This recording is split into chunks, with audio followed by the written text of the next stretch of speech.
find all category names that contain the letter A only once. So here I'm using the Sakia database, and I will show you how to do it. So we have two options. One is to use the like method, and the other one is to use regular expression. So if we use the like method, you would just lower the name, you say like A, and lower name is not like A that appeared once. So this wildcard, which is the percentage, just mean whatever is coming in front of the A and whatever is coming after the A. So if you put percentage A percentage, it's whatever comes before, which is the first percent, and the other percent, which whatever come after. So this is limit us only to the words that have hey appear only once.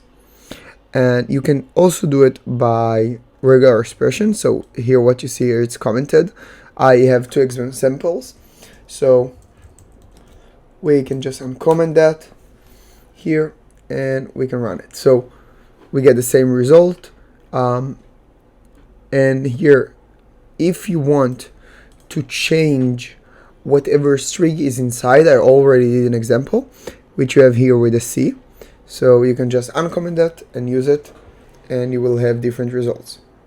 So this is the solution. I hope you like it, and like and subscribe. Until next time.